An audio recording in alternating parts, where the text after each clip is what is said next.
Este fue el final del debate sobre Odebrecht que hizo Gustavo Petro, Angélica Lozano y Jorge Robledo el 31 de agosto de 2021. Según Petro, solo por un fallo de tutela pudieron terminar el debate, pues el corrupto congresista Eduardo Pulgar lo había suspendido abruptamente, no sin antes dejarle este mensaje con el que evidenciaba cómo con jugaditas como esas los congresistas no dejaron que Petro expusiera la corrupción de Odebrecht. El corrupto Pulgar tuvo el aplauso de las mayorías de este Senado para hacer la jugadita e impedir la posibilidad que se pudiera cerrar el debate como el reglamento lo dice en el día en que se realizó. A partir de allí, el en ese entonces senador Petro denunció que la fiscalía iba a generar un manto de impunidad sobre el hecho de corrupción más grave de los últimos años en el país. Corrupción que, al igual que había sucedido en toda América Latina, iba a llegar hasta los dirigentes de los partidos más tradicionales y poderosos del país. Según Petro, esto hizo la fiscalía para no investigar a quienes recibieron los sobornos. Los sobornos llegaron, como en toda América Latina, a la cúspide de la dirigencia política nacional tradicional de Colombia. Lo que hizo la Fiscalía fue dirigir la investigación a través del principio de oportunidad a quienes habían pagado los sobornos. 50 millones de dólares, 150.000 millones de pesos. Que era más que los actuales 70.000 millones de pesos que la ministra Abudinen terminó dejando perder en el Ministerio de Telecomunicaciones. 50 millones de dólares en sobornos. Los que los entregaron están presos o investigados. La mayoría no está, incluso en prisión, pero nunca se supo.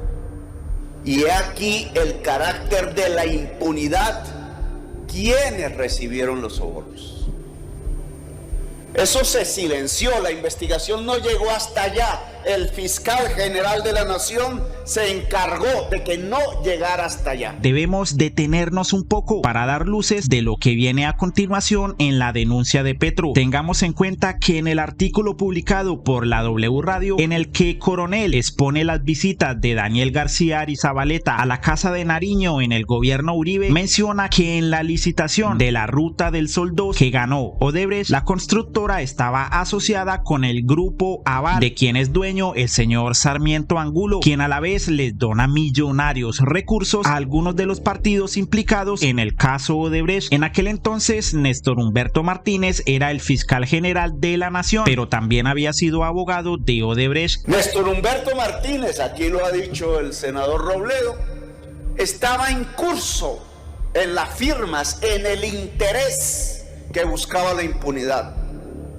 No solamente porque era el abogado de Navenal o de Odebrecht y su socio Luis Carlos Sarmiento, que hoy ante la justicia los dos hombres de los más ricos de América que se asocian para hacer esa carretera, la Ruta del Sol 2, ahora uno engañó al otro. Ese es el método de la investigación judicial, muy similar a lo que acontece con Mintic. Muy similar a lo que acontece con la ejecución extrajudicial de 6.402 jóvenes en Colombia. No, es que me engañaron. Pues aquí pareciera que Odebrecht engañó a Luis Carlos Sarmiento Angulo, porque Odebrecht está preso y Luis Carlos Sarmiento Angulo, su socio, no. ¿Cómo iba a estar preso Luis Carlos Sarmiento Angulo? Además, por su edad no debería estarlo. Pero ¿cómo iba a estarlo preso si su propio abogado era el fiscal general de la nación? Que fue nominado por el presidente Santos con el apoyo del expresidente Uribe para construir este manto de impunidad. Según Petro, estas fueron las estrategias que usaron para salir impunes. De este Congreso de la República obviamente no puede ver esos hechos por una y simple razón. El fiscal Néstor Humberto Martínez fue el que garantizó que no se supiera en Colombia quiénes recibieron los 50 millones de dólares que entregó Odebrecht en el país. Que los recibieron dirigentes del Partido Liberal, que los recibieron dirigentes del Partido de la U, que los recibieron dirigentes del Partido Cambio Radical, y me temo que los mismos altos responsables ahora del desfalco del Ministerio de Telecomunicaciones por 70.000 millones de dólares. Ese es el costo de la impunidad.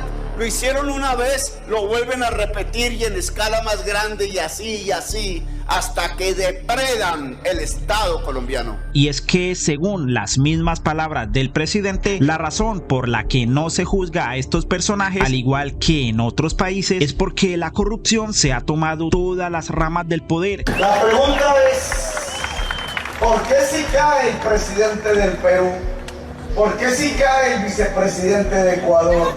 ¿Por qué si cae el expresidente de Brasil? ¿Por qué si cae el presidente de Panamá? No cae la mafia colombiana.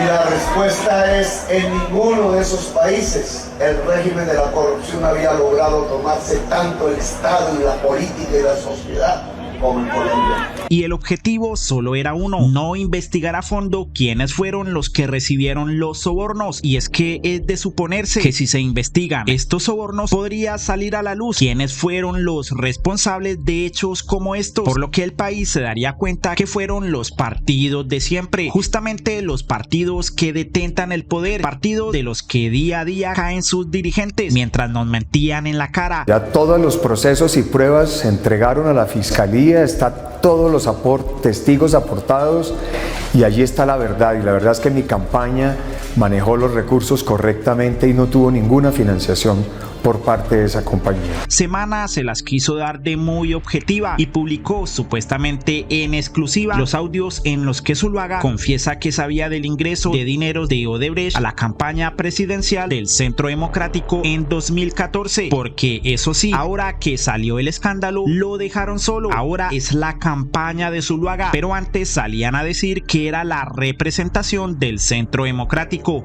Con Zuluaga estamos los que consideramos que la JEP está juzgándolos inadecuadamente y que queremos una justicia justa. Con Zuluaga estamos los uribistas, que defendemos al presidente Uribe.